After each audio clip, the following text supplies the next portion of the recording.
You know, so I get statistics. I'm just gonna let people who are in the waiting room. I don't want to have it. Right. Right. Exactly. So, I look at the calendar. I look at. Okay, for everyone on Zoom, we're gonna get started momentarily. We're here at the Jenner Community Center, and Cal Ayers from the Jenner Community Center Board is here to just greet you all. So I'm gonna turn it over to Cal. Yeah, I just wanted to say thank you all for coming. Welcome to Jenner Community Center. These kind of meetings are our highest and best use of this building. And I especially want to thank Supervisor Hal Hopkins for a recent grant to keep the old girl going.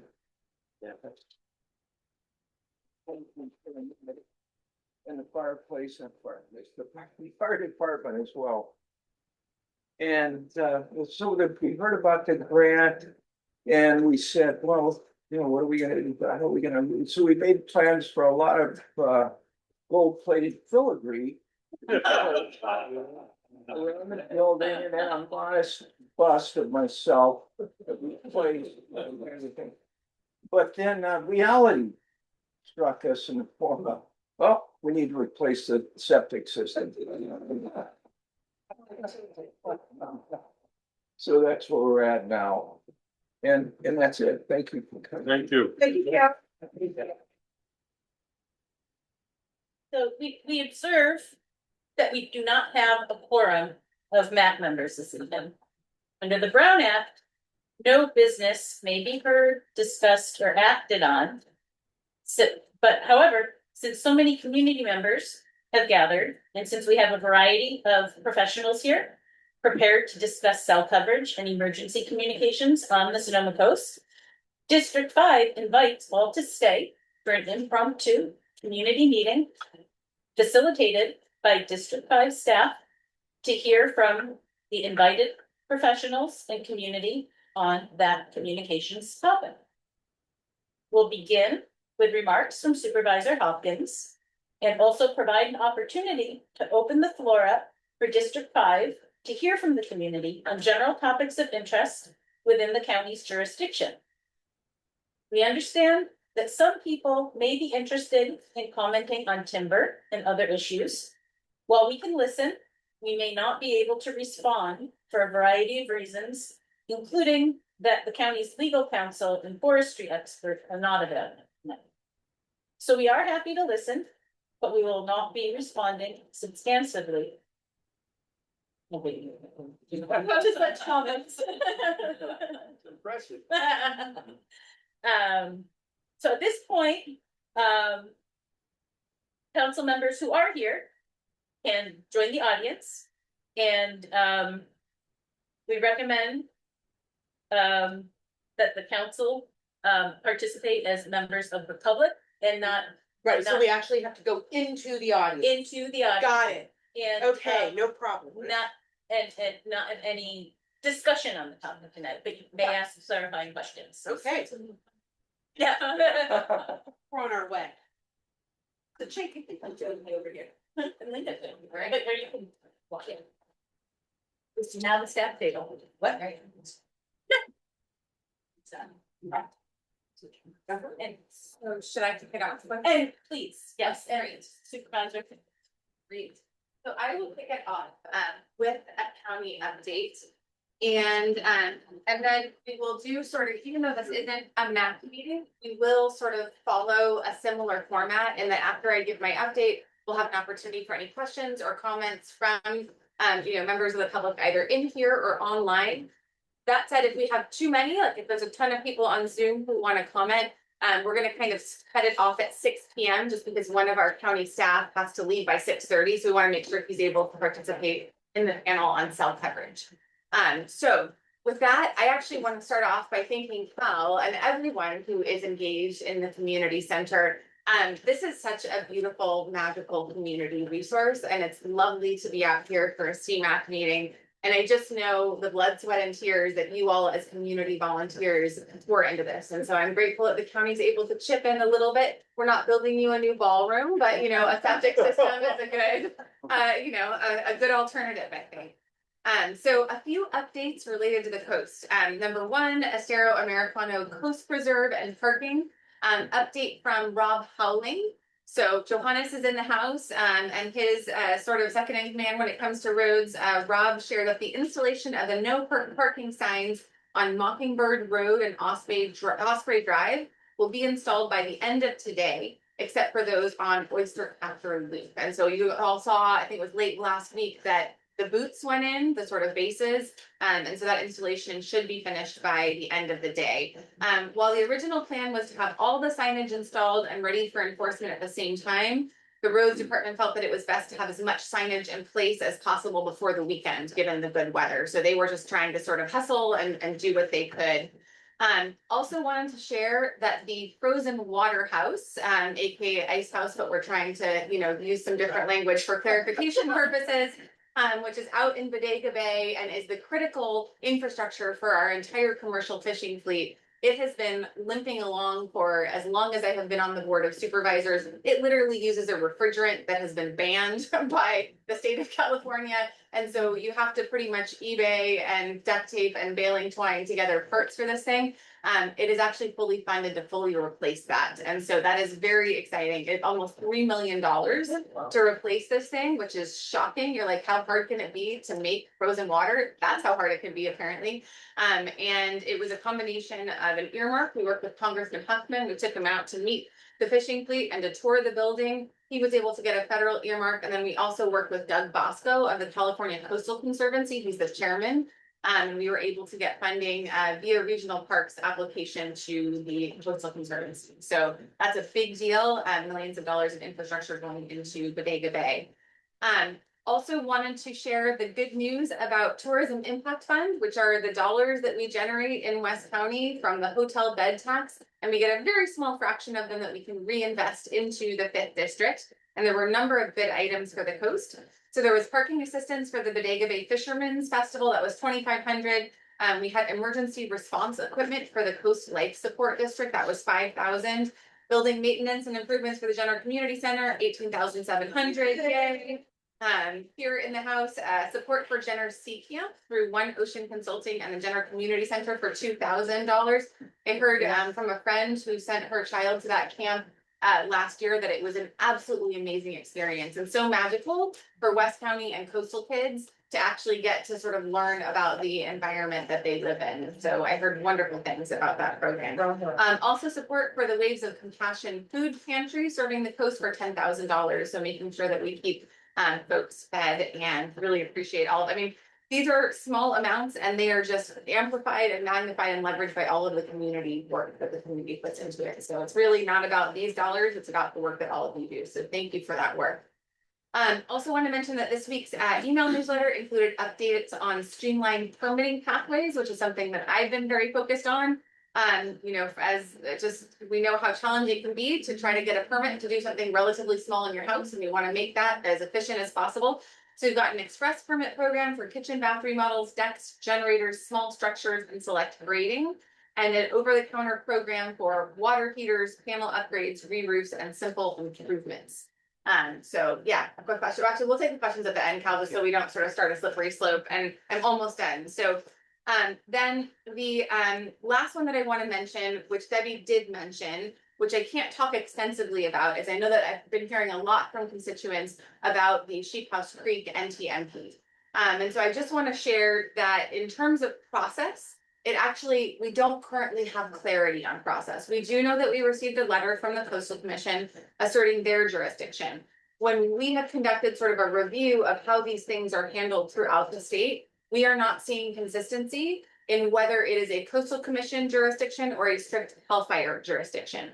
And so currently, there are conversations happening sort of both inside the county and with the Coastal Commission and CAL FIRE to try to determine what actually is the appropriate permitting path forward. If it were to go through the Board of Supervisors, I have to be exceptionally careful because if I show any kind of bias for or against a project, I have to recuse myself from voting on it at the end of the day, right? And then again, it would still go through the Board of Supervisors and then on to the Coastal Commission. If it goes the other pathway, right, then it would not be under the jurisdiction of the county. And so we are going to essentially sort of hope that those state agencies can clarify amongst themselves who has jurisdictional authority so that we can then respond appropriately. So I wanted to share that update, and I also wanted to mention that, you know, we did try very hard to get this agendized as a topic for this evening's meeting, but our registered professional forester was unavailable and Permit Sonoma staff was unavailable. And so we didn't have the subject matter experts to bring in. And again, since I can't present extensively on it because I don't want to, you know, create this sort of conflict of interest that could lead me, or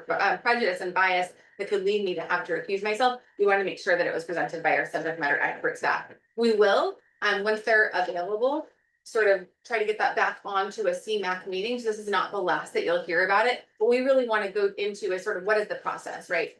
And the only thing that I want to share is that from my experience, we've had a number of these kinds of proposals, typically outside of the coastal zone. So admittedly, it is different when it's in the coastal zone, or maybe different when it's in the coastal zone.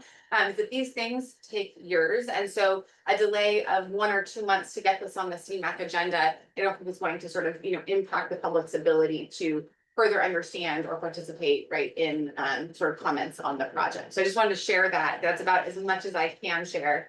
And again, we will try to agendize this for a future meeting. And then finally, the topic of this evening's meeting, cell coverage and landlines on the coast. Just a reminder, the state and feds are really the primary drivers here, because they essentially supersede local jurisdictional authority.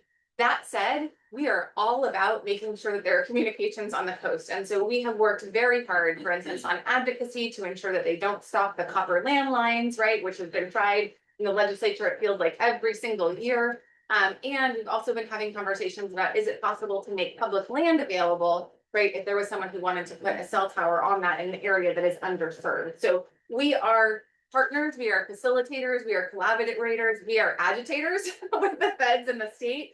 But ultimately, this is not something that we can kind of control as the county. And even when we get those cell tower applications, like we actually have very limited sort of jurisdiction in how we can address those from a land use perspective.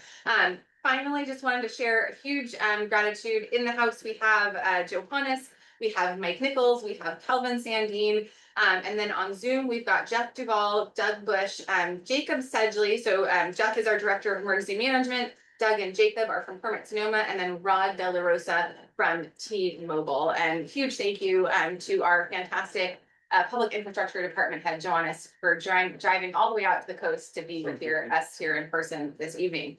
And with that, just doing a quick time check, we've got 15 minutes for Q&A before we want to start the formal panel, where we'll invite the panelists, subject matter experts up here, and then we'll have some appearing on Zoom. So we can just kind of popcorn around, and everyone keep it kind of to more or less like a couple minutes. That would be awesome. I know, Cal, you were leading in before. You want to kick us off? No, you're good? Okay. All right. Someone, yeah, do you want to share? I have a question about the development plan. You said there's trying to figure out who has the jurisdiction right now. Is there an estimate of how long that would take to figure that out? That's a great question. And just in case the owl and the folks online couldn't hear, the question was, do we know how long it will take to figure out who has jurisdiction?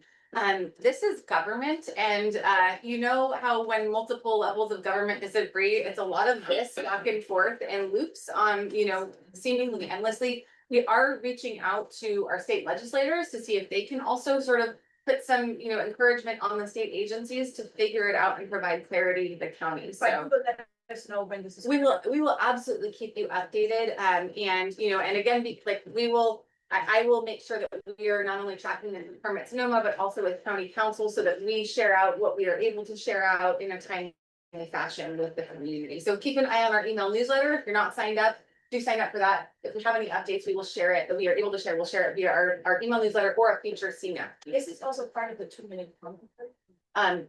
You can absolutely make comments if you'd like to share comments at this point in time. I wonder if other people have questions first, but I have a 2-minute comment that I would. Okay.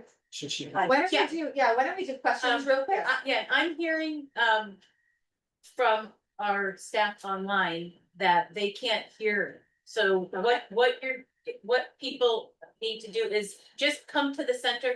This is our microphone right here.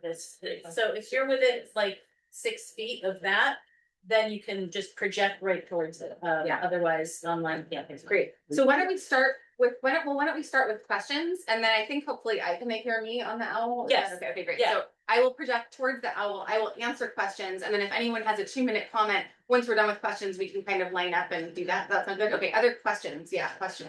Are we to ask a question? Staff. Yeah, about, do you want, about cell towers or about something else? So we don't really have the subject matter experts in terms of timber management plans, so. Question as to whether or not his team was notified of timber management plan. As it is so close to our system, which is managed. Okay, so the question is, was public infrastructure notified of the timber management plan because of its proximity to the water system? So I personally don't know, but Glenn Morelli, and I share that information with someone. They can reach out to Glenn and determine if they did. Okay, great question, appreciate that, yeah. Other questions? Well, I understand on the subject of the Shikos Creek Timber Harvest Plan, the CAL FIRE has extended their comment period just another month, so maybe into April. So hopefully we can reach out to them and say, hey, maybe you can stretch it out while we do figure out what agencies should be in charge here. So I'm hearing a request for an extension of public comment. That is something that we could potentially take up with the chair of the CMAC and with county council and see if it's okay for us to maybe pen a joint letter similar to what when Beth was the chair of the CMAC, we penned a joint letter to the coastal commission, sort of requesting a local hearing. So we will take that as an action item to check into. Yeah. Just for clarification, that deadline for public comments for the timber plan is April 13th. So it's happening pretty soon. So just, we got the number as 13, so an extension would be for April 13th. Great. And there are questions online too. Okay, do we have any, do you want to go to question, anyone other questions in the room? Okay, maybe shift to online if we can. Rick, please unmute to speak. Yeah, so I'm curious as to where our local representation is at with the state in communications for cell phone coverage. And as we talked about at the last MAC meeting, I think using the amount of emergencies that happen throughout the coast in West County, if you talk to each firehouse up and down the coast and even into Monterey, how many people need to find a landline before calling an emergency, especially with tourism? Like, I feel like that's such a valid point for us to move forward with the process of trying to get proper cell coverage for emergency purposes. We can't have an emergency evacuation plan that works proper unless you have cell coverage, unless you are notified what is going on. So I just think it would be nice to know, where are we locally in communication with the state and trying to get a plan? That's a great question, Rick. One thing that I do want to share is that we've been working to try to schedule a joint MAC meeting of the Coast MAC and the Lower Russian River MAC, specifically to invite our state representatives. It has been very difficult to pin down their schedules or to get them to commit to come. And if we aren't able to do that, I would actually really like to get someone, at least from their offices, to come and attend, a CMAC and Lower Russian River meeting. We have, sent letters and, Mike Nichols for a long time has been engaged with the North Bay, North Coast Broadband Consortium, advocating specifically at the state level. We have consistently tried, and I think that I think it's not that they're disinterested, it's that there's so much on their plate, and that so often the bills in the legislature tend to be dominated by urban interests. And so I think that we just need to really fight, and I really appreciate your advocacy, Rick. And we need to get the attention of our state reps and take them out here and, especially maybe on a sunny, hot summer day when it's 110 degrees in Sacramento and half of the Sacramento suburbs are in Bodega Bay and the North Coast, and show them what it's like, because I think it is an absolute critical public safety issue. And I'd really like to raise the attention, the level of attention and interest in it. So other questions from members of the public, and if not, we will shift into public comment. I'm not seeing any other hands raised online.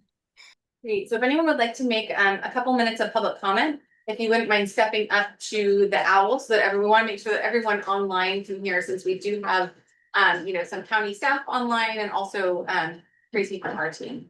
We all want to make sure we're tracking any of this feedback.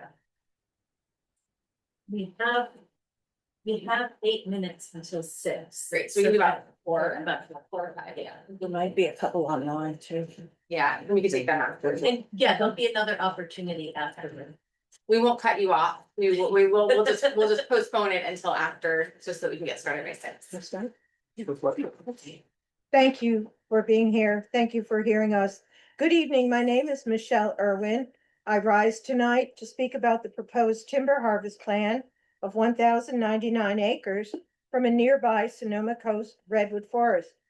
As a resident and water customer in Jenner, I'm concerned about the proximity of the plan to Jenner Gulch, as many of us call it Jenner Creek, which is the public water source for the town of Jenner. The proposed project, its boundary is very close to the site of our water intake. I went on a tour of Jenner's water treatment facility with permission from the county and was informed that the results of the logging in this area would likely increase both sediment runoff and thus the turbidity of our drinking water, potentially increasing costs for both maintenance and the water bills for our local customers. I stood on the western side of the creek and out on the opposite side, a steep 20 to 30-foot hillside. The groundwater was streaming out of the cliff directly into our water on that day.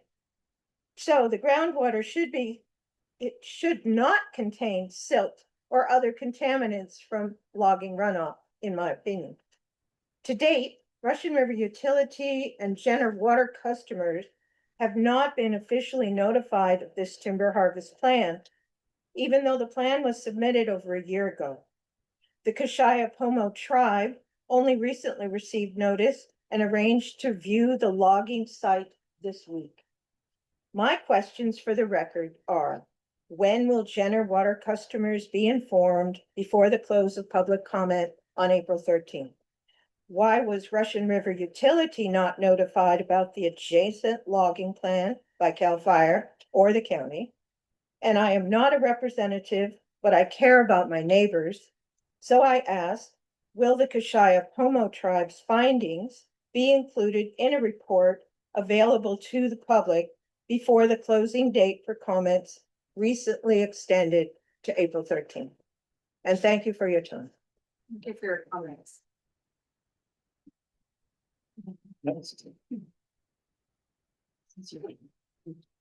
My name is Anna Schukat and I own a home in Jenner and I'm a Jenner water customer. I found out recently about Barry's Knot Farm logging plan covering 1,099 acres and bordering Jenner Gulch, a year-round surface creek that serves as the local water source for Jenner residents. While the western portion of Jenner Gulch is owned by the Wildlands Conservancy and part of the Jenner Headlands Preserve, the upper and eastern portions of Jenner Gulch are privately owned and included in that logging plan. In fact, the water intake for the Jenner water system is within 1,000 feet and directly downstream from the boundary of the logging plan. My question is, why was Russian River Utility not officially informed and Jenner water customers not informed about the plan as well? Mr. Barry, owner of Barry Knot Farm and widely respected in the community, could have contacted the Jenner Community Center when the plan was first submitted to CAL FIRE more than a year ago and given us all a chance to sit down and talk about this early on. Unfortunately, that did not happen. The Jenner area is known for landslide risk and the slopes of Jenner Gulch are very steep. Removing trees there risks destabilizing soil that is already unstable. And any logging there will almost certainly cause sediment, rock, and mud runoff from the hillsides into the gulch with severe consequences for our creek and thus our drinking water. How do we know a buffer zone of 100 feet is enough? We need a study by an expert geologist, hydrologist to look at how large the buffer zone needs to really be. During winter months, Russian River Utility already comes out once a week to clean out our intake. Runoff from logging could overwhelm our intake system and increase manual maintenance hugely, leading to much higher water rates in Jenner. It doesn't seem fair that Berry Knott Farm would profit from this logging plan in perpetuity, while Jenna would likely pay a much steeper price for its water for the foreseeable future. Thank you. Thank you for your. And we do have a hand raised online, or two hands raised online. I know we're running short on time. Yeah, we have one more commenter in person. Is there anyone else in person who wishes to comment? So why don't we wrap up commenters in person, and then we'll take the online comments after we have our panel. Great. My name is Kate Fenton, and I have owned a home in the Jenner area for over 50 years. I believe the Berry Knott Farm NTMP is unwise for many reasons. According to the review by the state geologist Patrick Brand on February 23rd, there are known to be 17 steep, unstable areas across the plan, and operations there are not consistently or clearly described. There are discrepancies or incomplete information about the use of unstable area roads for hauling and use of heavy equipment. Parts of the plan have been resubmitted and exist as separate fragmentary versions. There are maps that have not been updated, and some of the unstable areas are not accurately mapped to show the entire area. The road at the top of area S6 is the only access to much of the area, and the use of a heavy equipment there is said to be unavoidable. Activity there above the steep slopes of Jenner Gulch would certainly affect the town's water supply. I also asked how completely the surveys for endangered and threatened species were carried out. One of my main concerns is the safety of the restored Sheephouse Creek's broodstock coho recovery program carried out at great taxpayer expense. It is one of the last Russian River tributaries and thus an important fish-bearing stream. Evidence of adult coho was recently found. To harm the creek further with eroded silt and sedimentation, which is inevitable, would actually constitute an illegal take of this endangered species. Certainly the property is due some time to recover after 10 harvests by the berries in 30 years. But an NTMP allows logging in perpetuity, even if the land is sold. Lastly, many of the state geologists and North Coast Regional Water Quality Control Board's recommendations are given with a 3-year grace period from time of approval to be satisfied. A lot of damage could be done during that length of time. Thank you. Thank you. Elsa, please unmute to speak. Oh, no, Tracy, sorry, we're gonna until after the presentation by the panel, just because we know that we're gonna lose, I think Doug Bush at 6:30, so. Understood. Perfect. So we will accept comments virtually, I promise. We're just gonna do it after the panel on self-knowledge. So with that, I'd like to go ahead and invite the in-person panelists, I think, to come and take over our seats. No, they can go that way. You've got the yellow tablecloth and the and gingham over there.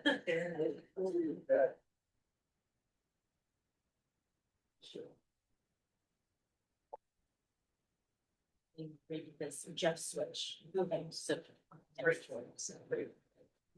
You want us to bring props? I did. All right. That's awesome. Yeah. Johannes, would you mind being the first presenter? I will. Yeah, so my name is Johannes and I'm the director of Policy Infrastructure. I'll talk to you a little bit about communications in the county. Do I need to stand here and go? You can come in yeah. So I have some pretty cool updates from the county. Since 2019, after several fires, we started working on a communications policy and effort. And we started with, we need to better our communications in rural areas. We started with law enforcement, and that was a big no. We started with fire, and that was a big no. So the third tier was, we need to work with the community. And I reach out to a group of leaders in Casadero that have been doing it for some time to work with the community, gain experience. And we have been doing now for 5 years, we've been doing that. And I shared this with them yesterday on Supervisor Hopkins. After 5 years yesterday, we have a county telecommunications policy that is inclusive of residents and does not exclude them from being part of the infrastructure of communications in the county that for 30 years has been exclusive for fire, law enforcement, and federal agencies and you know, the CIA, and it's government only. But big one, so it's awesome. It's awesome. And it was because of the community effort, the support for Supervisor Hopkins. So I'll share that and then I'll get back to that. On cell towers, we are very supportive of any type of communication, whether it's broadband, cell towers, anything that we can do for communications, the board will support us. We actually have been working on a plan to have a cell tower at the Jenner water tank site for some time. And we've been working with one of the providers, and there's issues with the coastal commissions, the permits, and they have to do all that. But we're willing to allow them to be there on that side. I think it would be awesome for here, but we have no control of that. We're very supportive, like Supervisor Hopkins said. So having said that, and then now having access to communications for communities. And I know that some of this stuff is not for everyone. But we have been working on radio frequencies and radio repeaters and long range communications to support the community. And in 5 years that I've been doing this with the community, not 1 year they have failed. And we went through the 2019 floods, the fires, the floods of all those years, and I was able to communicate with this group right here, NBCC, and we're going to talk about that later, all the way from Santa Rosa during the big windstorms, everything that we've had communication nonstop. It does require a radio. And, you know, for some people, that's a little nerdy, but when cell phones fail, this works. And we want to work with the community because that's my field of responsibility within the county, help the community. Law enforcement, fire, emergency management, that is not within my department. Our system, I can tell you that it works. It's very simple when you learn it. It's inexpensive, and you will always have communications if you learn how to use them. So I brought some props because this is kind of cool what we're doing. We actually, for the first time, we installed a node of communication at Sonoma Mountain. And it was a do not touch ever by law enforcement.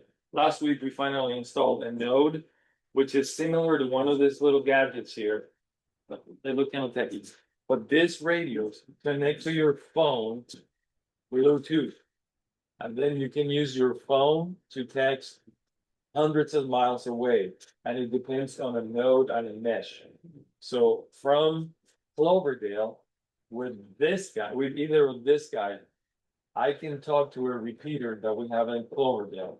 It talks to the repeater that we have in Geysers Peak. It talks to a repeater that we have at 400 Aviation in Santa Rosa. And it can talk to a repeater that we have at the airport on the air traffic control tower. So from Cloverdale, I can communicate to my work, should we have bridges that fail or anything like that, with this little gadget. It's about $80, and then my phone using something like normal text. West County, it's a little different. The geography here is different. So we need to prepare the areas, and we work with NBCC to see where we put the repeaters and where you can communicate. This is one way of doing it. The one that we put in Sonoma Mountain last week, we can talk to people all the way to Hollister. I use the other thing, Hollister, from Sonoma Mountain. It's unbelievable with this little gadgets. Then the other thing that we use is general mobile radio service. And this is like a ham radio, but you don't have to pass a test. And that's one of the obstacles that we have in getting people to the ham community. Plus, I'm in council here, but they're a little nerdy and a little picky how to do things. So, yeah, GMRS, you just get a license, it's like getting a fishing license, and then you can talk. And the nets that are in West County are awesome. I talk to Mike in Casadero every week on Mondays at 7 o'clock from Cloverdale, from my house. We talk from Knights Valley all the way to Cloverdale, Occidental, Grayton, with this little thing, about $80. You learn how to use them. The board allocated $500,000 for us to work in community communications. We have put repeaters in partnership with NBCC, private parties, and Will County has infrastructure. We have one of the best infrastructures for community communications with GMRS in the state. Napa County, Mendocino County, Marin County, they all come to us and this group to learn and figure out how to do this. It's really difficult to get into this in other counties because the control of communications and the sites is under either fire or the Department of Emergency Management or law enforcement of their own group. And those groups do an awesome job working within their field, but they're not used to working with the community directly, and they see the community as a threat. We haven't seen that. We love what we're doing. We're working with the community because we just love doing it. And we have some really cool ideas on how we're gonna bolster the communications in here in West County. So we've been doing that for 5 years, and it's been a great experience working with all the community. Yeah, it's really a grassroots movement. The repeaters that we have on the peaks that we put in, they are Connex boxes that we purchased when Burning Man was canceled in 2020 with COVID. So we picked them up for really, really cheap. We got them, we retrofit them. Tony learned how to design this system with solar, everything. This system have been working for 5 years with almost no maintenance, and they are off grid. When power goes out, they work. They're still working. They've been working for 5 years with minimal maintenance. And it's so Tony's design and construction. So what you're telling me is that Burning Man and nerds are gonna save West County. That's right. So if you want reliable communication, work with them. They do training. I'll let them talk about that, but we have the infrastructure to have communication. Reliable. Can I ask a question? Yeah, There will be questions okay, after all of the presenters. cool. Round of applause for Johannes, because beyond. And it took a lot of sweet talking to get the sheriff and the fire agencies on board with sharing their tower. And so what happened yesterday is nothing short of a miracle. Yeah. So. Right. Yeah, having Linda and Johannes as advocates for us, this would not have happened without them. Let's move to permit Sonoma because I know there's a time deadline. So Doug Bush and Jacob Sedgley, whichever one of you wants to go first, or if one of you is presenting. Yeah, I can start off. Can I get a thumbs up if you guys can hear me? My speakers are weird sometimes. Perfect. Okay. Afternoon, everyone. My name is Jacob Sedgley. I'm a senior planner here with Permit Sonoma, and I currently serve as the lead for the coastal team for Permit Sonoma. And I'm here with my colleague Doug Bush today, who's also a senior planner at Permit Sonoma. So I just wanted to give kind of a brief overview of what we, are typically looking at here at Permit Sonoma in terms of regulations and public process with regard to telecom towers. So in the coast, we mainly deal with 4 different sets of regulations. Locally, we apply Sonoma County's Coastal Zoning Code, Chapter 26C, as well as provisions of the recently certified Local Coastal Plan. At the state level, we're typically looking at the Coastal Act of 1976, and then at the federal level, we review and apply regulations of the Telecommunications Act contained within the Code of Federal Regulations. When we get a proposal in for a new tower or a new telecommunications facility, each one of those is reviewed against those 4 sets of laws for compliance. So generally what that looks like in terms of process is first, a discretionary coastal development permit will be required for all projects that meet the definition of development, which would include a new tower facility. That means that each permit proposal, unless it's something for, like a more simple proposal, like new equipment on an existing tower, is generally going to be subject to the public process and an eventual public hearing by either the Sonoma County Planning Commission or zoning administrator, and then possibly the Board of Supervisors or the Coastal Commission, depending on whether an appeal is filed. So after that, coastal permit proposal is received by our staff here. The permit is reviewed for compliance with that zoning code, which contains specific requirements for application materials, design, and project-specific findings that must be made for things like the location of the tower. On the Sonoma County Local Coastal Plan, the proposal is reviewed for compliance with a number of applicable policies. As an example, many proposals in the coastal zone require a biological assessment to assess potential impacts to biotic resources located in the immediate area, as well as mitigation measures to reduce or eliminate those impacts. The coastal plan also contains a number of protections that may need further study or evaluation, including protection for archaeological resources, historic resources, visual resources associated with viewpoints along the Sonoma coast. And then finally, as well as the county's review procedures, the county's review procedures must meet the requirements of the Federal Telecommunications Act. And in practice, the Telecommunications Act really does two things. It limits the county's timeline for review period to what's known as the shot clock, which allows the county 150 days to come to a decision to approve or deny a telecommunications project. And then the second thing it really does is it limits the county's ability to regulate the placement or approval or denial for certain topics. For an example, the Telecommunications Act specifically disallows denial based on radio frequency emissions if it meets those standards set by the Federal Communications Commission, or FCC. So that's a brief overview and as much detail as I want to get into with about 5 minutes. I could probably spend several hours talking about telecommunications regulations and the Coastal Act, but I'll stop there. And if anyone has any questions about specific regulations, we can get into more detail. But otherwise, Doug, did you have anything you wanted to add?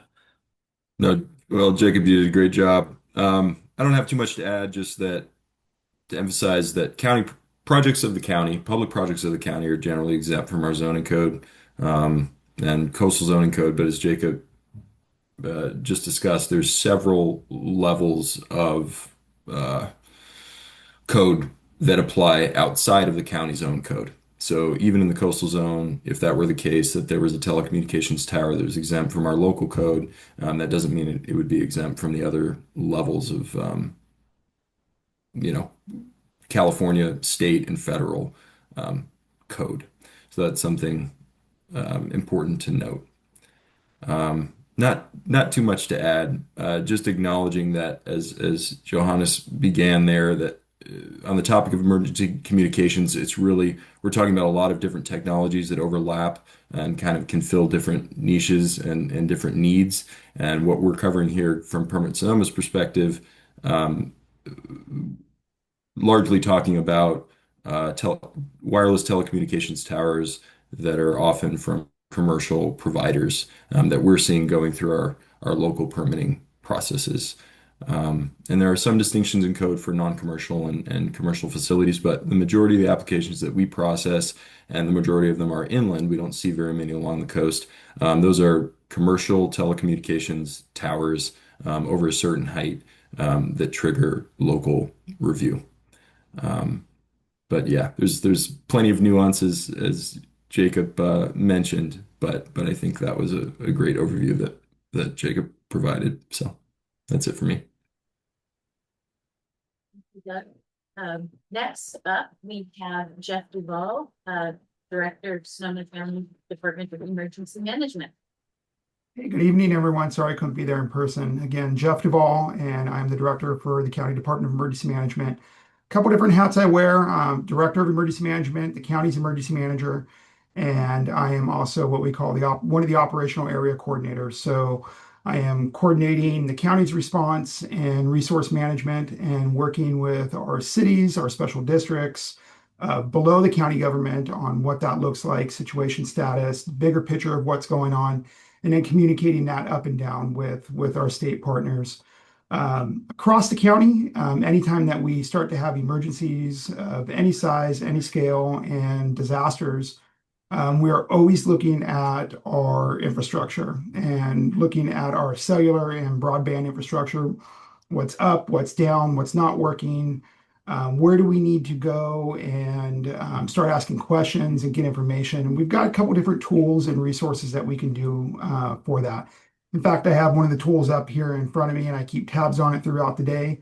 I am able to see throughout the state of California anytime that we have a broadband or a cellular outage. Doesn't matter how large or how small, I am able to log into the state system and be able to see that outage and what that impact is, who owns that outage, and what their current status is on that.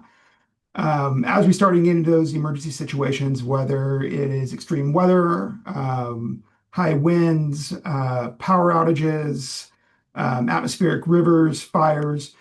This is one of the top 5 systems that I'm logging into. I log into it, my team is logging into it, and then when we go into our emergency operations center for the county where we coordinate these large-scale disasters, I also have a representative from the California Governor's Office of Emergency Services there with me.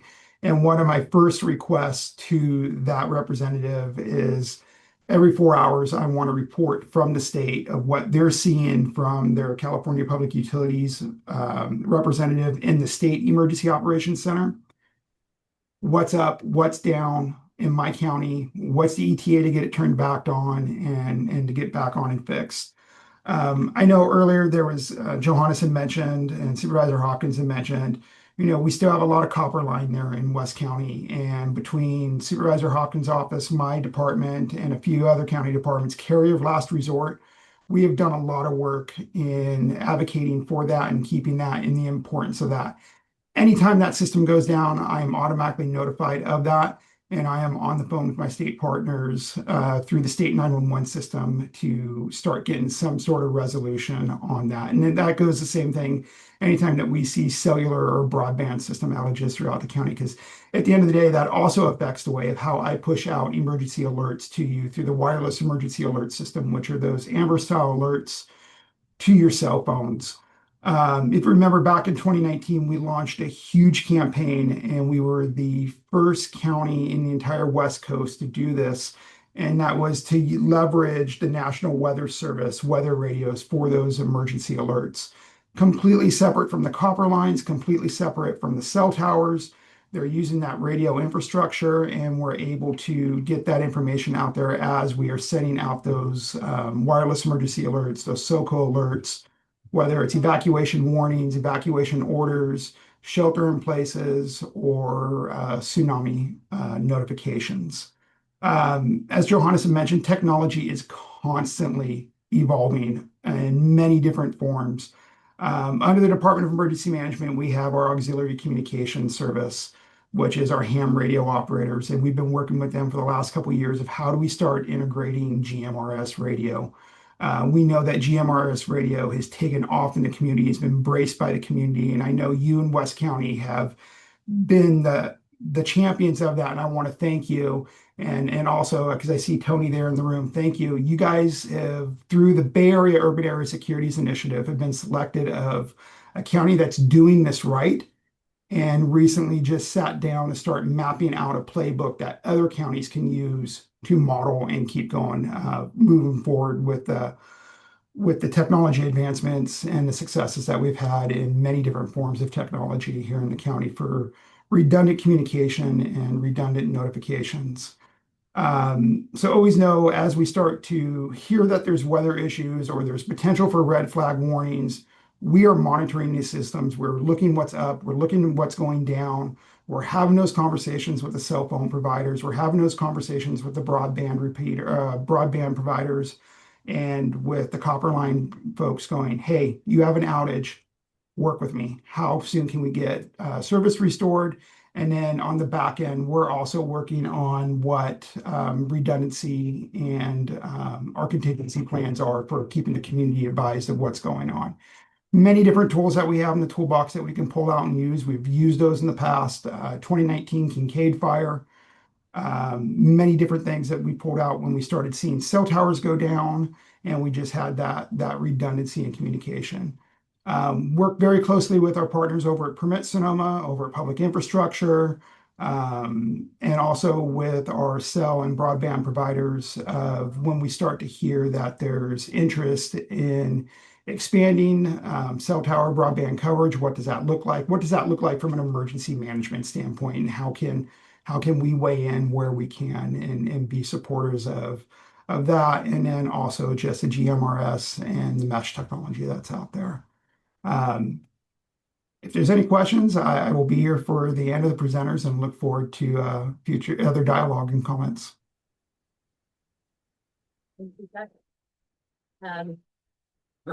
Next, we have Calvin and Dean with Weak Conduit, and anybody else? It should be presenting. Oh, yeah, I'll point out the others too. Hey, everybody, my name is Calvin Sandine. I'm the executive director of We Con Do It. Play on words of We Can Do It. I was tired of acronyms. We are a 501c3 nonprofit on a mission to close the digital divide, which, if you don't know what the digital divide is, it's a gap in access to technology that impacts disadvantaged communities, including low income, communities of color, rural, and others. So we are doing our part to provide access to various forms of telecommunication services, including broadband, emergency radio communications, and also public Wi-Fi, things like that. So I'll start off with, I guess, who I am. Just a quick little background. I'm from this area. I grew up in Cazadero, floated upriver to Forestville, where I currently reside with my wife, taking care of their property because I'm the mule. And I really care about this community. I volunteer with the Sonoma County Fire District, and so I'm just very passionate about doing good. My parents' house also burnt down in the Tubbs fires, so I have a lot of influence for making this thing about resilience and making sure that our communities can come back even stronger. So We Con Do It. We recently received a $17 million grant to deploy a fiber optic network throughout West Sonoma County from essentially Forestville all the way up to here, the coast. So we're connecting a lot of the coastline to fiber optics, including the town of Jenner. And fiber optics, if you don't know what that is, it's some of the fastest internet you can get in the world. And it downloads stuff off the internet super fast. And we are also in queue to potentially, this has not been officially, but it's pending. We're in queue to get approximately like $30 million more on top of it to expand this network on the on the coastline, as well as in Forestville, and going from Grayton to Occident. So we have a huge opportunity ahead of us. This organization, very new, but has a lot of potential as far as getting community-owned broadband infrastructure, because we've been so reliant in California on privatized monopolies that we're trying to bring it back, what is rightfully ours, the communities, and creating community-owned infrastructure, because that's what it should be. And the only way that we can get to affordability and reliability and accessibility is by maintaining control over the critical infrastructure. We can still partner with public and private agencies on that infrastructure, but at the end of the day, this is such a critical asset that we have within the community's control. So that's what we're doing. As far as the update on timeline, we were hoping to get this built by the end of 2026. Of course, construction projects are difficult. We are now looking at the end of 2027, but that is also to align with our current grants that we are potentially getting in, I would say, the July timeframe. So we're gonna be coordinating those builds, which is gonna be great. So you're getting it later, bad news. But better news is we're gonna be building more than we thought. So really excited for that. And on top of that, fiber optics has a bunch of other potential opportunities. So it's not just or internet connectivity to your house, but it also fiber, if you don't know what that does, it connects us to everything across the world. It connects to satellites, it connects to cell towers, it connects to you name it. So it is really the backbone for internet infrastructure. And let's see, that's one thing that we're working on. I wanted to mention the public Wi-Fi system that is out in West Sonoma County, thanks to D5 and the County of Sonoma, through, I believe, ARPA funding, correct? Yeah, that is currently owned by EQAC, where WeConduit is in the process of acquiring that network. So you'll see, you probably logged onto the internet here tonight, but that name will probably change to WeConduit Public Wi-Fi or something like that in the future, because we're acquiring that network. The system won't degrade. It should improve because we'll be able to connect it to our fiber network as well and expand bandwidth. So that's good news. And then we're hoping to expand public Wi-Fi wherever else that we can besides the current network. So wherever our fiber optic network is going, we're hoping that in lieu of, if you don't have cellular coverage, if you can at least have Wi-Fi zones where if you're driving along the coast, you can access internet-based calls or for communication. So that's something else that we're working on and developing. And then lastly, for other emergency communications, WeConduit is the fiscal sponsor for the North Bay Communication Cooperative. North Bay Communication Cooperatives is a coalition of a bunch of different agencies supporting it. It's really just to bring together a group that's discussing all things communications related, broadband, GMRS, LoRa, Arden Mesh, all these different ham, all these various forms of communication. We provide training in partnership with North Bay Communication Cooperative, where we get grants, including we've received grants from D5 to buy radios and program them and give them out to the community. But these are all programmed to this county-wide repeater network that is accessible to you free of charge 24/7. All that you need is the radio to connect to that. And then we are also working with public infrastructure and a broader group to deploy this LoRa text-based version. Radios are voice activated. LoRa is the text-based version of that, so that can connect to your phone. We realize that we are in this new century where we are all using these things, and so trying to get someone to learn a new device with a different handheld is difficult. So because LoRa connects to your phone, we think that there might be some more adoption throughout the community for those that are not as suited for the radios. But did want to give a big thanks to these guys. Tony has built the entire network and helped to get this thing started, and he's done a fabulous job. And Johannes has been one of the biggest supporters of this thing to make it happen.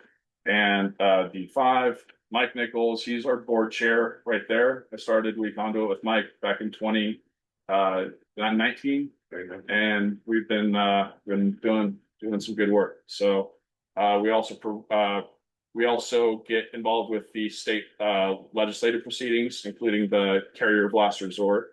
So any comments that you ever see or any issues that you have with broadband or anything related to that, you can come to us and we can help to amplify your voice to the state agencies and legislators for that. And we get involved within the proceedings because you become a party to a proceeding and write like legal stuff that we kind of BS our way into, but we figure it out. We just can't compete with AT&T's lawyers because we're a small nonprofit, but we do our best. So yeah, that's about it. Thank you.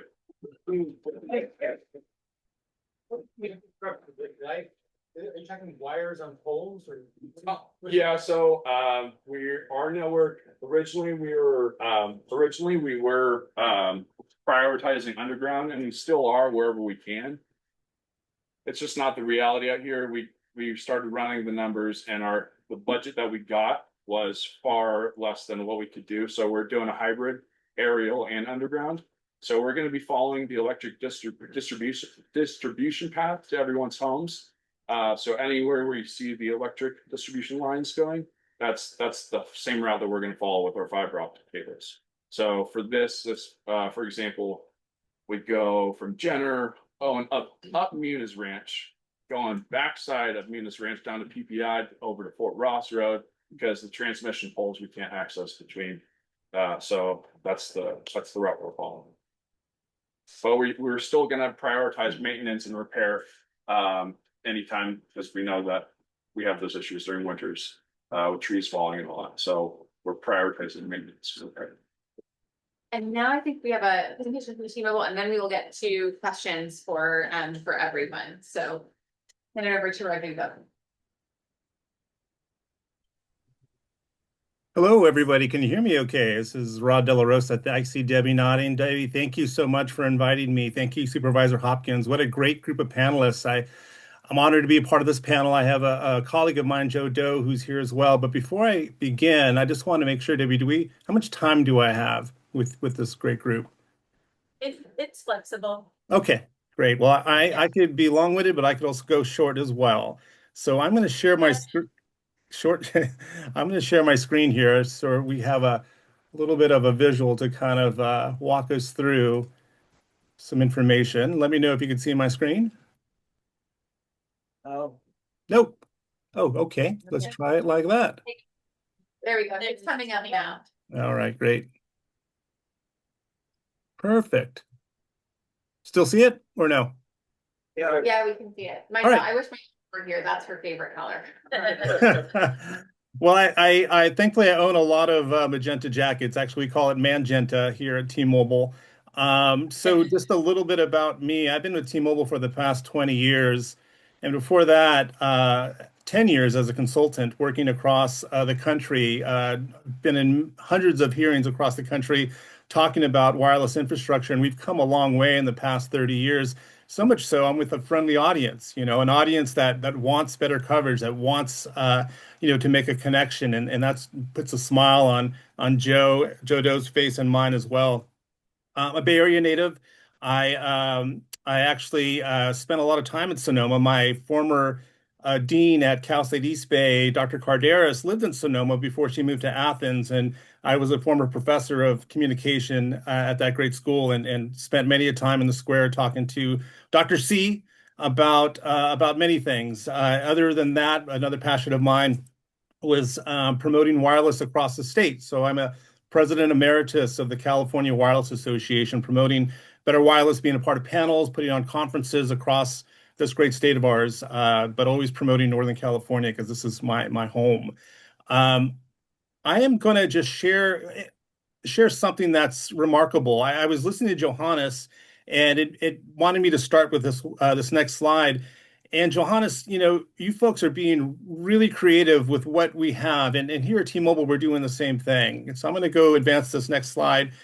You may or may not heard of a product we have. We've partnered with Elon Musk, and we've are able to provide our T-Satellite service across the world, quite honestly. And I wanted to educate folks on a couple of things about T-Sat, just so folks are aware, right? I mean, I'm also going to open it up to Joe too if he wants to add any information, because Joe's an expert. He works for T-Mobile for Government, and I'd love to hear another voice. Joe's got some great insights as well. But T-Satellite is a service, as I mentioned, that we've partnered with Elon Musk. Over 600 satellites, thousands of miles in the air, just rotating around the Earth. And we're, just amazing to me, the physics to be able to provide coverage in areas where there isn't any, right? Where there's, a need, where we don't have a terrestrial tower or a rooftop site or just an antenna on the ground, right? We have this great service that complements that, where cell sites can't reach. The limitation now, I will say just now, emphasize that is it's only texting, right? And I believe there's some data usage as well, but not meant for strictly voice. And again, as I go through the 4 bullet points, I'm going to pause to have Joe layer in to see if I miss anything that you folks need to know. But it's meant to augment. I just want to be clear on that as well, not to replace T-Mobile's existing terrestrial network. So I share that with you because I'll tell a quick story. After the Super Bowl a couple years ago, we had a commercial about TSAT, and I was in a jurisdiction doing a public hearing where they didn't want cell sites. They didn't want what you folks want, which is better coverage. They wanted to deny our site, and I hate to say it, I won't name the jurisdiction, but they led with, well, why do you need a cell site? I just saw, like many other people around the world, that T-Satellite exists, so we're going to deny you. And and whatever we said to share these bullet points went on deaf ears. So T-Satellite is a great service. Believe me, we have exclusivity with it, with Elon for right now, but it's not meant to augment. We still need cell sites in order to carry voice, in order to carry high-speed data. Those aren't going away, but this is a great way, as I heard Joanne, the creative ways to get coverage with that device you were talking about, Johannes. This is what we have as well, in another form. I'm going to pause there for a second just to see, Joe, if you wanted to add any more to what I shared about TSAT. Yeah, no, absolutely, Rod. Thanks for your coverage there. Appreciate it. Yeah, T-Satellite is our first, the first commercial satellite service that's direct to your cell phone. It doesn't require any additional equipment. You can have it land-based, and you don't have to augment it by pointing your phone in the sky or anything like that. You can right now we have it available for text messages and light data. Voice calls is on the roadmap, scheduled for sometime later this year or early next year, dependent on the Gen 3 satellites that need to be launched to replace some of the Gen 2 and augment some of the satellite coverage that Starlink has up there. So we're really excited about this product because it definitely helps fill in the gaps where we can't build terrestrially, and the West Sonoma is one of those areas where it's hard to build with the commissions and things like that, and the coastline. So we have this product to augment that and help, and it's been utilized in a lot of different functions, and emergency management is one of them. We've signed on a lot of different public safety agencies around the state, in other counties that are rural like yours. And it's seen a lot of success in search and rescue, things like that. So excited to present it to you guys, and maybe utilize it as another tool alongside the other tools that you guys have. And Joe, we could even drill it down further to West County. So this next slide I'm going to show is TSAT utilization in your area, right? This is the whole county, but I'm looking at the coastline there. And this is just a month's usage by folks in the area that have a T-Mobile device, that don't have to point it to the sky, as Joe mentioned, that need to have coverage where it comes to texting and light data, as Joe said. So people are using it, and we just expect it to grow and grow. So I just wanted to give you a visual on that, what it looks like on the ground. But so, as Joe mentioned, West County, again, I'm a veteran of doing public hearings across the country, being an advocate for better wireless. So this is our 5G progression in the county, from 23 to 26, our wins there. So our low band, I don't want to go too much into low band 5G or mid band ultra coverage, because you folks just want the phone to work. You don't care if it's 4G, 5G, or 6G. I get that. I've been around enough to know. I just want to make sure that I can make a connection. But as you can see with the magenta colors, we're definitely filling in with our service across the county. And I do want to talk about a site specifically in West County on my last slide, but I wanted to give you a visual of how we progress and continue to work on better coverage with our terrestrial network in West County and Sonoma County as a whole. This one is just more of a focus on the map that I showed previously, and it just shows the different levels of coverage, why you see different shades of magenta, where we have, better outdoor coverage or where in vehicle coverage exists, and also in building. I'll share in building is the toughest area or building or walls to penetrate. Some are masonry. This is line of sight technology. These the spectrum can only go so far and penetrate so deep. So at T-Mobile, we do have some of the best spectrum that could make it into these places. Our 600 megahertz, I said I wasn't going to get too technical, but it does have the better ability to get in building. Not only do we have coverage here, but we also have to keep our coverage, right? Make sure that people that are driving don't drop calls. And then as people get on the highway, using that analogy, to make sure that we have enough spectrum for all to use in all areas. And as I showed earlier, we've got a progression towards making that happen as where we can. And then Joe alluded to there's some difficulty in some areas. So last slide, and then I'm going to pause because there may be a lot of questions for not just our panel or our group, but other folks on the panel. Where are we at now? What's Sonoma County look like, and what does future coverage look like? Which is probably really what you folks are interested in. Well, we have 31 new cell sites. Now, when I say 31 sites, it doesn't mean a brand new tower that's going up in your backyard. It means if we have an existing site, and that's where the anchor symbol is, but we need to upgrade that so it could handle capacity, meaning more people that are getting on the T-Mobile network, right? So there's these upgrade projects, as the Permit Sonoma guys know about those, and then there's sites that are brand new. Those are harder to build. There's a whole life story of how a new site is developed, how it's chose. There's federal standards, local standards, state standards. There's available locations, which can be tough in the coastal zone. There's aesthetics that we have to meet. I love Sonoma; it's a great area. You want it to look like it fits in. There's signal handoff. There's a lot of parts of the recipe in order to get a cell site, whether upgraded, but especially when it comes to a new cell site. But I'm going to focus real quick before I end this piece on a site that we're co-locating with AT&T right here in this area, right? And my eyes are bad. I believe that's Duncan Hills, Duncan Mountain. I'm not too familiar with that part of West County.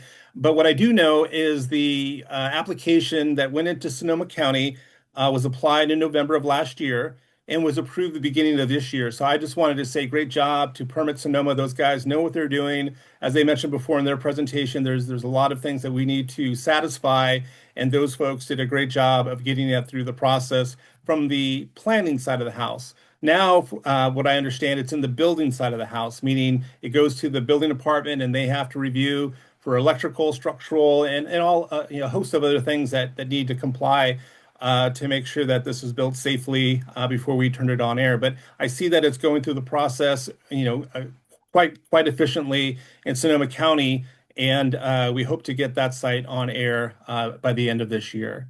So I'm going to stop sharing because I said a lot, and I know it's 6:30, and folks have questions for others. So I'll stop the presentation there. Great. Thank you so much to all of our panelists. So we can go ahead and take any questions or comments on this subject. And then after we sort of conclude with the issue of communications and cell coverage, then we'll go back to general public comment in case there's anyone online who wants to comment on something that's not related to communications. So let's go ahead and start out in person. Yeah. Scott Farmer, Timber Cove. Rod, I'm in that part of the county that's still green, and as most of District 5. And just starting out, all these different systems need to overlay. They're all important.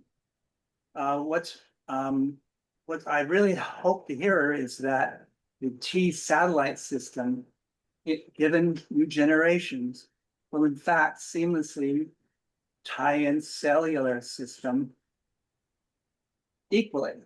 Yeah. I know that's a ways off. And also I understand that only the Android phones work with it, and that the iPhone 18, the next generation, will maybe have that as well. that your competitors are looking at a few years from now using other satellite systems. But the T-satellite system is what offers and promises that we might in fact get the ranches and those up in the hills, those up on High Point on Highway 1 that have broken down. Communication, more than text, but voice, ultimately equal to what we experience now, I hope.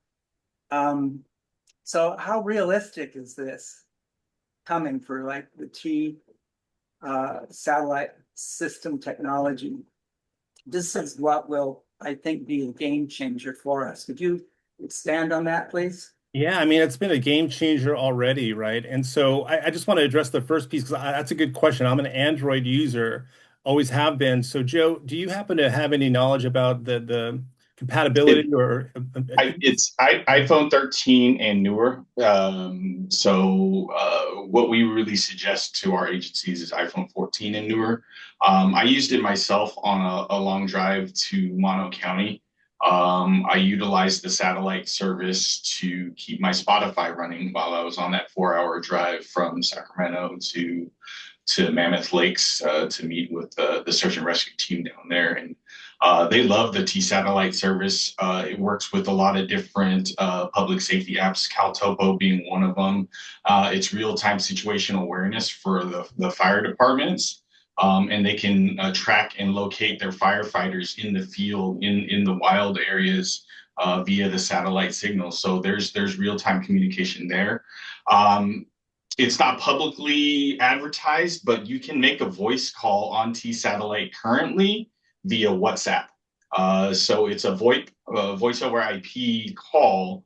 And I mean, there is some signal packet loss a little bit there, that depending on where the satellites are traveling, but you can make a call there. You can use the mapping software, Google Maps, Apple Maps is all modified for T-satellite. There's a lot of app-based companies that are working for software that are developing to work on T-satellite right now. So the advancements are being made all the time, and like we said, voice is the next goal. You know, with the service. I don't think at the end of the day it's going to be as seamless as, you know, your regular terrestrial coverage, but it definitely fills in the hole when there's an emergency and radio towers are down and cell towers are down. You know, the fire is not going to burn the satellite in the sky, so you'll have at least text-based communication for now, and you can make a voice call via WhatsApp currently, and then regular voice down the line. So this is follow up. The iPhone currently will do 911 and the texting. The next generation, the 18, is supposed to be capable of voice, they say in their advertising. Yeah, that's a separate product via Apple. So the Apple has built into theirs the satellite capability, and they use completely separate satellites, but the T-satellite service uses Starlink directly. So sometimes so you can text on the Apple product as part of the device itself, and that's included. You can text first responders, but our product allows you to text anybody via the satellite service. So it's not just first responders. If you need to text family in emergency, things like that, you can text outside agencies versus just first responders. Thank you. I remember that one of our municipal advice council members, Beth Rutoni, had a question. Thank you. So my question is for the gentleman from Conduit. I'm so sorry. Or we Conduit. How are you getting the fiber optic lines in? Are you hiring subcontractors, or do you yourself have the employees that do that installation? We have a general contractor and selected. And then we are hiring subcontractors that are local for different purposes. And then as far as there is one piece that we're probably going to be bringing internal, which is the drop crew, which is would be kind of like the local faces that you would work with on any issues that happen at your house, where they would respond to fix them. So that would most likely be internal, but for larger scale projects, we would be hiring contractors and subcontractors. Thank you very much for that. My next question is regarding the repeaters for the not the ham. Thank you. So how far apart do you put those? At miles apart? Is it just got to do with line of sight? Are you better off having them concentrated? How does all this work? I will admit, I'm a ham operator, haven't touched it in 2 years. But That would be me. So, what we do is we try to, achieve coverage for everyone. So, I mean, this grassroots, started in the coast, the coastal hills, and it just kind of exploded out towards the whole county. And so the coastal hills being the most difficult, all the way down through Casadero and the Forestville, most difficult place. So we have more repeaters just in this small area than we do in the whole county. We have only a few along the 101 corridor because we get plenty of coverage that way. So it's also power rating. So how powerful is your radio? And so we still struggle with the folks in the hills. And, you know, I was sad to hear Scott when he said that he carries his phone now instead of radio because of that satellite connection. But it, you know, we're working on it. I know that Dave Horvitz up there has actually moved up above the county line with radio coverage. So we're trying to be conscious because if we put too many repeaters in, it's just gonna ruin it for everyone. And so we're trying to be conscious. We're trying to work with everyone who wants to put in repeaters so that it doesn't become a traffic jam, because it will so easily. So this is a very sensitive thing that we're doing. Johannes and Damien and Mike and I and Calvin, we met 5 years ago at the Casadero General Store. And we know that if we don't keep a hand with the grip on this, it will implode. So we're trying to be real strategic about where we put the repeaters, how we use them, educate people, and work with all the agencies, counties around us. And now Jeff Duvall is, as he mentioned, is including the state of California, or at least the next 12 counties. So this is good, because what it's gonna do, it's gonna help standardize and help keep this thing so it's on its feet. have you had any communication with the database CERT? Yes. Yeah. Okay. Yeah, I mean, so DEM has their ACS, which the database CERT and ACS are kind of interlinked together. We've been working with them to get possibly a GMRS repeater out there at the Marine Laboratory, because it would just be an awesome approach to Bodega itself. Right now, we just moved the repeater up to Pull Mountain, and it has very good coverage down the 101, the 1 corridor into Bodega and even south, almost to Marin. But if we put a low power repeater out there at the marina, it would just capture that whole area. And yeah, we exercise with them. We have an exercise coming up at the fairgrounds, I believe on the 29th of April. It's gonna be an emergency exercise, and don't be there. Is that Chris Stossel or Ed Woods? I know, I don't know if I've met Chris yet. Okay, all right, thank you. You're welcome.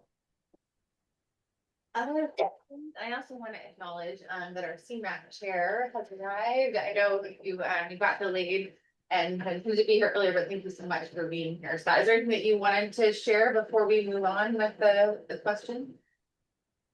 We still don't have form. We need to advertise. We need to somehow. Recruit, and tax them on Of course, no. So questions, yeah, and then would you mind, That's an online. okay, and are actually online, have you been able to hear folks so far when they ask questions? We can, Okay, yeah. Great, so maybe just kind of projector, there we go, perfect, thank you. Wait, for Johannes first, a quick shout out from our neighborhood. I'm up on Rock Point. I want to thank you because when I call during after storm or in it, you have a human answering the phone who is more than willing to help, takes my information within 12 to 24 hours, whether it's night, day, storm continuing, someone's out to help with something major that happened right outside my door practically. So I want to just say thank you, because it's hard to just send an email, whatever from here. All right, so my question, and now I think I know maybe who Tony is, because our friend Rod Hansen plays with the generators. I think he gave me your number, Tony.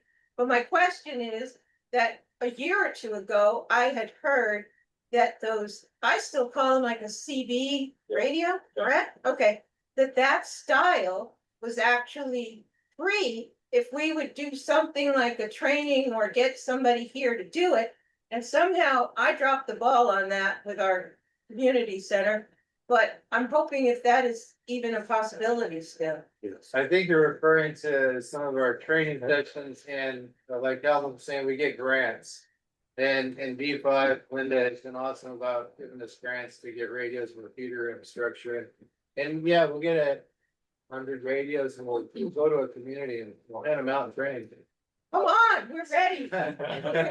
We have awesome resources at We Conduit's website, that Okay. you can fill out and ask us to come. And yeah, I Mr. mean, Presidente feel here. free. Let's get on it, okay? Give us time. How that works is you put that form in. Okay. Then when we have a grant, we get the radios.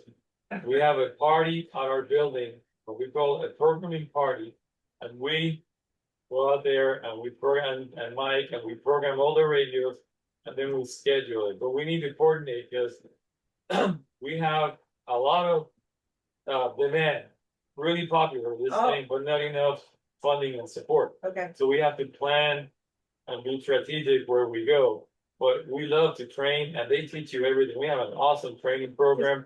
We've actually been working with all the CERTs, not only the Bodega, but North County and DEM CERT, and they're training them. Okay. So it's awesome. Because other than our president ECAC, we got nothing out here, and we want to talk to each other during Yes. these issues. This would be Thank- awesome. Thank you very much. Yeah. And I wanted to follow up with Johannes and his team. This rebel here, his team actually carries radios that have, Yeah, our so road he guy. can go, they can go to our neighborhoods and they can talk directly. Yes. So if you have GMRS, you can talk to all our workers, all our team on in the field. So if we have a tree that's down, when you get on the GMRS channel, you can tell them and they'll go on the road. We need that, for sure. Yep, yep. And what's possible now with the Munis repeater moved to Pole Mountain, we get excellent reception out here on the coast. That's a quick question. Does SoCo Alert work on T satellite system? If they put an alert out, will it automatically work through the satellite system to the phones that have that subscription? That is a really great question. So SoCo Alert and the wireless emergency alert, there's a couple different components that go into when we send an alert. So we have the wireless emergency alert, which is that Amber style alert that goes across your phone. Good question on the satellite portion of that. I'll have to do some research and get back to Supervisor Hopkins on that to share that with you. The second thing that we also trigger when we send out the wireless emergency alert is we trigger the SoCo alert. SoCo alert is made up of two different sides of notifications. It is the opt-in system when you go to socoalert.com to sign up.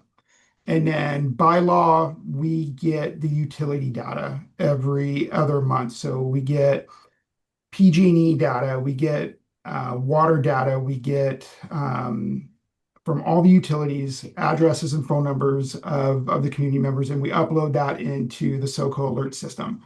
So when we trigger the SoCo Alert system, it's using that opt-in data and that data that we get from the state by law.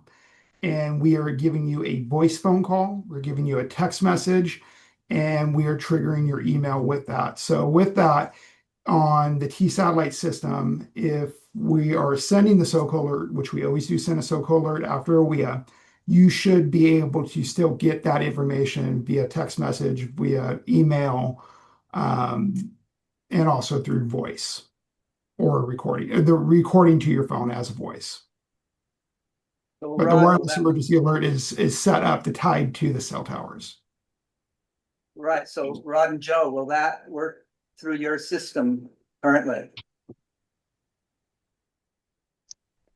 Joe, I'm going to take that back to engineering unless you have that info. The text message will go through. The rest of the other stuff we'll have to verify. Thank you. Other questions, or should we go online?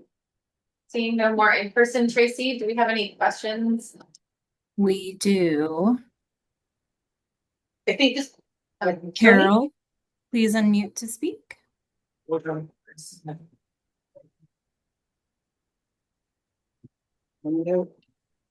Carol, please unmute to speak.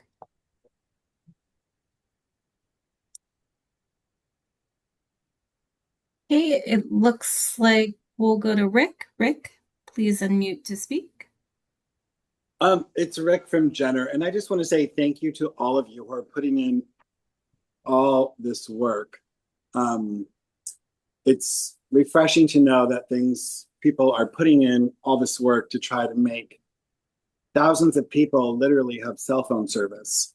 From Jenner to 101, from Jenner Highway 1 North, Highway 1 South, there are thousands who don't have cell phone reception. It all goes back to the circle of we need the state to represent. And it's frustrating to think that our state representatives aren't listening to our local representatives. And I think we just keep pushing forward. Thank you for the hard work you're doing. As someone mentioned before, it's sort of like a quilt right now of all these different communication systems. For those of you that remember Little House on the Prairie, it sort of feels like we're way back in that time period and we're trying to make this work, and we're now in 2026.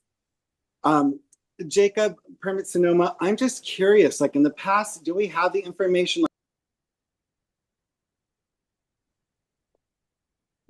Unmute yourself. No, right? How many applications have gone through permits, Sonoma permit for commercial or non-commercial communication towers?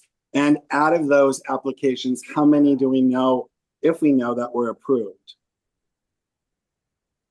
I think you may have cut out halfway there, but I got how many applications have gone through the process and how many have been approved? Am I missing anything there? Yes, that's it. Okay. It kind of depends on the time scale that you're talking about, and whether you're talking about coastal zone specific or inland as well. For new towers, we probably get in, I'd say maybe anywhere between 5 and 10 every year, across the county. And in terms of new towers in the coastal zone, I have worked in Sonoma County for 3 years now, and I have seen one proposal in the coastal zone. Yeah, and I mean, just in terms of other types of applications, because there's other types of applications that come in, like co-locations onto existing towers, existing structures, things along those lines. Planning does a very quick review of those. There's not really many discretionary permits that are required for co-location. So I'm not sure the numbers off the top of my head. And we have Carol. Hi, I have a comment. It's about Sheep House watershed. Is that appropriate at this time? Or are we on cell phones only? We're on the communications topic. Yeah, there'll be open public comment following this. And we have a hand raised from John. John, please unmute to speak. Hi, this is John Laughlin. Live in Bodega Bay. Thanks to the panelists, this has been a great education. I do have a question on the General Radio mobile service, the GRMS. And forgive the simplicity of the question. Is this principally connecting agencies and governmental entities, or is there a second leg that actually connects to consumers or the general public? I heard a reference, Johannes, that and I wasn't sure when you said you can tune your radio. Is this a specialized radio, or is this a simple AM/FM radio? That's all right. So it's a really good question. It's one of our big missions is, when we started this thing, we were gonna organize, citizens, neighborhoods and get everyone communicating, whether it was FRS, GMRS, smoke signals, bullhorns, honky horn, whatever it was. And then now what Jeff Duvall is helping us do is bridge that gap because it's very, as Johannes mentioned, it's a complicated venture through egos when you're dealing with the people that you really need to get a hold of when you need them the most. So we are working on that right now. Jeff Duvall here has been really helping out. He's been working with us. Of course, the Laura thing is Johannes's dream, but Jeff wants to be able to send messages through Laura. So we got a group from Sonoma State University that's helping us design this infrastructure to make sure it works for us.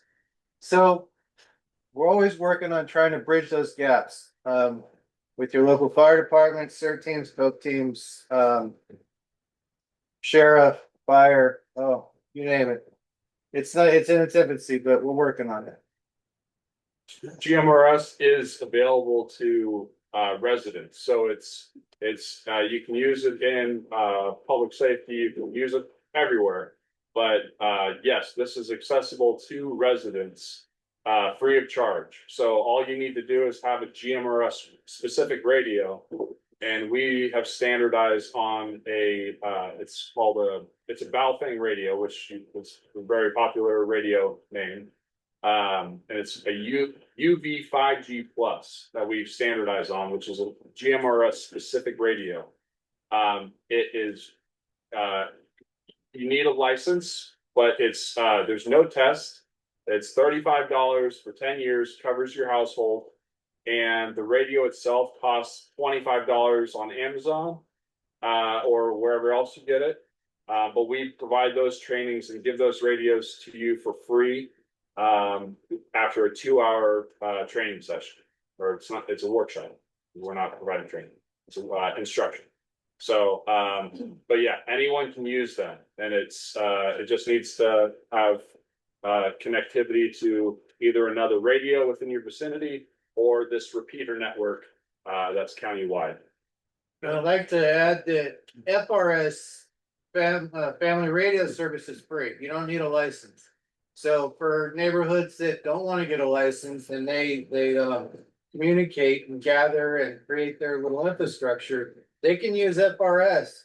And then you can have other folks maybe that have GMRS licenses or amateur licenses that can get out of your neighborhood. And just to answer the specific question, which is, it is different from an AM FM radio, just to be clear. Do you buy them? They are like $65. They're very affordable, but a GMRS radio is a distinct thing. It is not the same as what you've got, in your car or on your kitchen counter, so just to be clear. I see that there are no more hands raised online. Johannes, do you want to add something else? I wanted to, I think someone asked if you're going to get from GMRS to a government agency. We have been training with the GMRS teams, have been training with Auxiliary Communication Service, which is the group of ham operators that are at the Emergency Operations Center.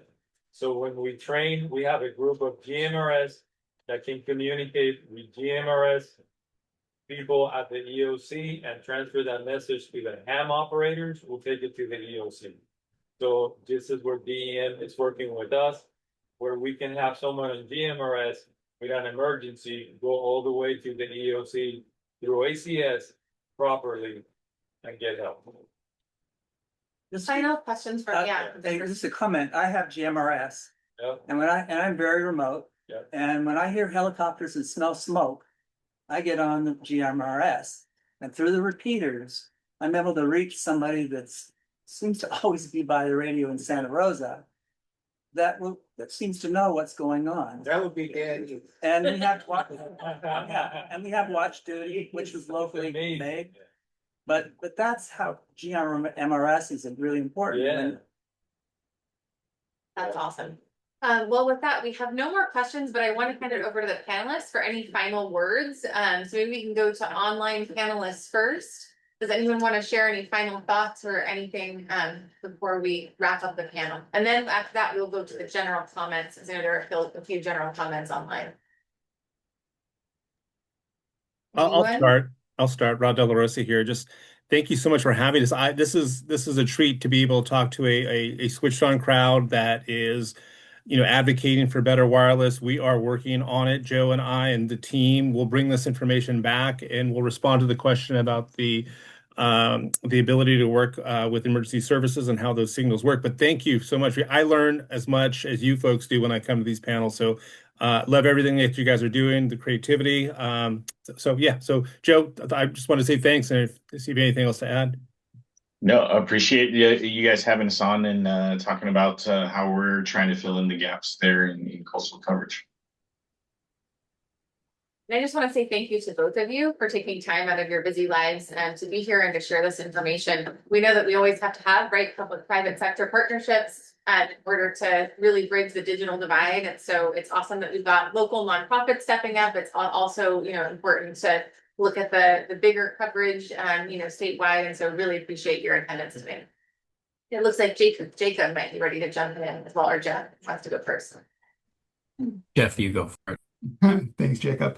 No, again, I just want to thank the panelists and the community for the opportunity to speak today and have a two-way conversation with you, hear what the different groups are doing, hear the good work that T-Mobile is doing, hear what our partners and colleagues over at Permit Sonoma and Public Infrastructure and over at WeConduit are doing.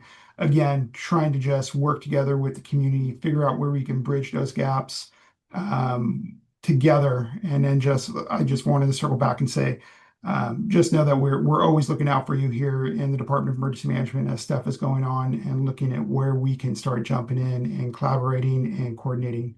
So thank you for the opportunity. Thanks, Jeff. Ethan?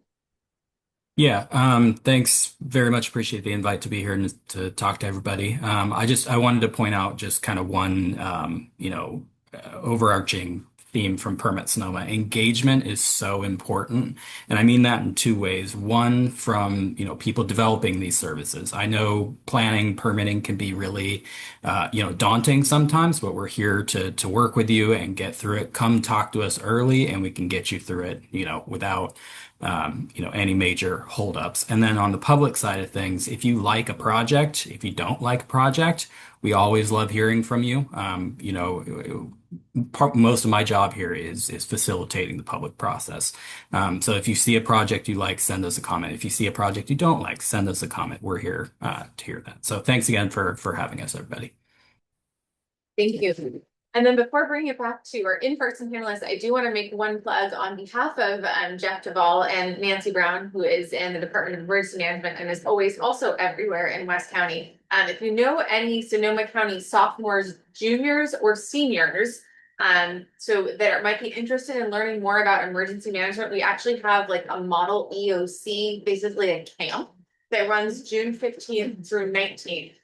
So after school gets out, so you can actually get hands-on experience. We are trying to grow the next generation of emergency management leaders in Sonoma County. So if you know anyone who might be interested in this line of work, please reach out and we will leave this flyer over there on the door or the table as you walk in. So, and now I'll hand it to Johannes, Tony, and Calderex. So real quick, short term, if you have an iPhone, I have an iPhone 17.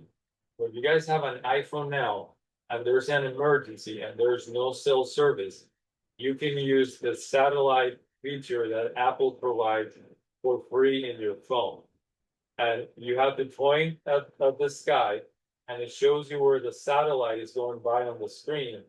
And the satellite will turn green. And at that moment, you can text whoever you want. And it only works when there's no cell service. So you have that now if you have an iPhone 14 and above. And I want to confirm with Rodrigo that T-Satellite works on iPhone. Because I was on the beta testing for that product and I had it on my iPhone and it worked great. All you have to do is get an eSIM and it works on it. So Rodrigo, can you confirm that? Yeah, and I believe Joe did. He mentioned that earlier in the presentation. So yes. Yes, yeah, T-Satellite works on iPhone 13 and above. So it's not a T-Mobile only service. Well, no, I mean, Joe distinguished between two different. So Apple has their own product when it comes to satellite, and T-Mobile has our, exclusivity with Elon and the T satellite. So for T satellite, that's only a T-Mobile service, and whatever Apple's doing, that's separate. Yes. Thanks for that clarification. Any other final thoughts from our panelists? I just wanted to say that there's a lot of tools in your tool belt to use. So all these different technologies that you're seeing, explore them, test them, and find what works best for you, because they are all important, but they work differently for everybody. And then lastly, I will say, WeConduit has been really good at asking government agencies for money. We have not been so great at asking our community for donations. So if you're interested in making a tax deductible donation to a really cool nonprofit, WeConduit, as you know, nonprofits, even if you get big grants, there's still shortfalls in funding for day to day. So we would really appreciate anyone, or if you know anyone that's looking for a nonprofit to donate to, you can go to our website at WeConduit.org. Thank you. Yeah, and just a quick shout out to Mike and Cal. This is unprecedented, tens of millions of dollars pouring into rural West County for broadband, and it has taken consistent vision and dedication and advocacy. So just round of a hand for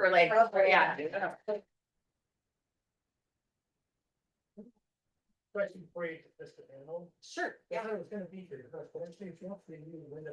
So this really good picture, lots to learn here, it's fascinating. Netflix, I watch it. But I'm only really aware of the different channel of your newsletter. The newsletter has been very vital. I know you're busy, just a couple points here, and all we done to do this. So it's not elaborate as this story. We speak. What's the right channel of communication for us to learn about this? That's a great question, and one thing that we could potentially, try to do is when we have recordings is, see if we can get sort of a brief summary in the newsletter. We always try to preview it to encourage folks to come to the meeting. We also know that not everyone is at the meeting. And so we can take it upon ourselves to try to have sort of a, high level summary of the meeting, but then refer folks over to, we do try to post all of our meetings on YouTube, right? And share that information on social media so that if folks really want the detailed deep dive, that they can actually watch what we discussed here tonight. So if you have any other ideas, we are always trying to find better ways of communicating both the Coast MAC and the Lower Russian River MAC, sort of formed committees and come up with communications plans. So we also use our awesome MAC reps who are wonderful liaisons to their communities, and they try to get the word out beyond our newsletter. So if you ever have any suggestions, we're all about communication, and it's tough because everyone gets their information differently these days. Some folks only use their social media feed. Some folks still read the print newspaper. Some folks do email newsletters. Some folks, unless you post it in the post office and say, come to this meeting, they're not going to come, right? So Right here. so if you have any ideas, we're always open to feedback. Is this recorded? Yes. Yes. We may not be able to post the video from this particular meeting because of the format. We might have to post it at the same time as the agenda for the next Coast MAC meeting, just because of it's a Brown Act thing, and I'll have to double check, but I did get some advisory on that. Be able to share if people are interested. It'll definitely be available. It just might not be available until we post the May agenda for the Coast MAC, but it'll definitely, but I will try to see if we can do some kind of a summary ahead of time. But This is a big story and more people should hear it. yeah. And it's a surprisingly positive story, right? Which we're all looking for these days. Most of the news is negative. So yeah, so huge. It's just gratitude to all of our awesome, innovative leaders that we have over here. So thank you all.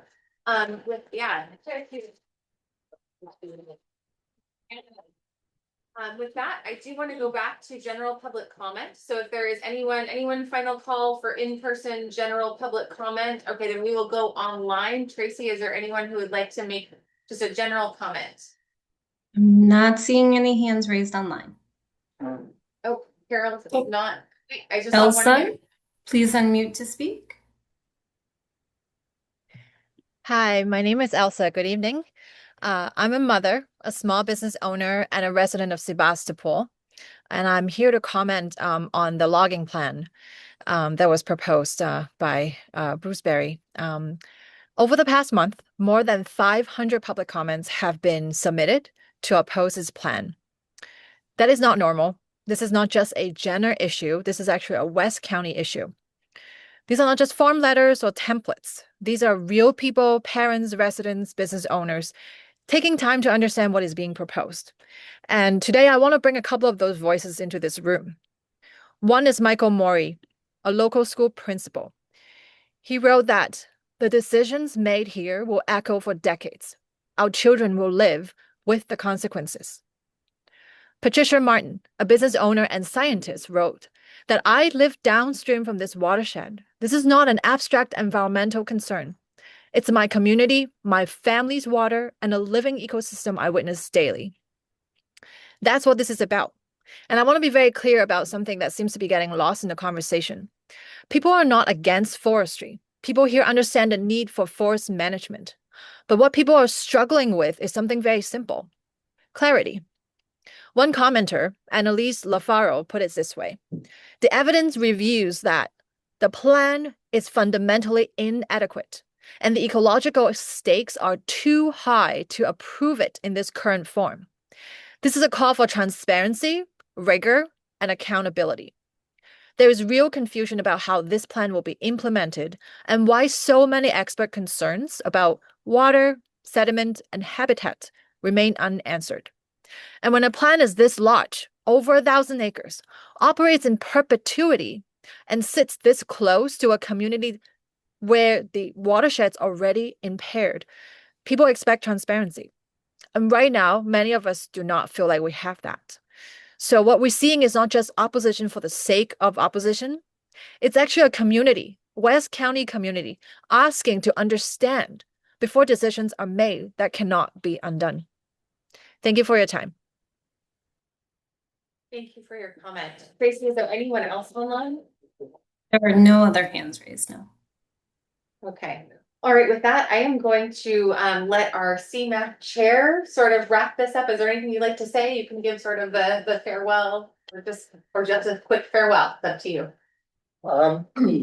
We didn't have a quorum tonight because of a remarkable set of coincidences that kept us from being here, but I want to thank Linda and the staff and the panel for going above and beyond and running this meeting anyway and giving the community a chance to have their concerns heard.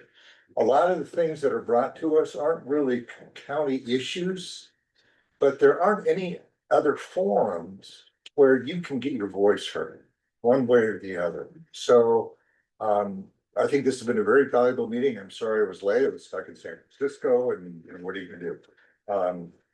But I really appreciate you guys pulling this off and giving the community a chance to be heard. Thank you all so much for coming and have a good night, everybody.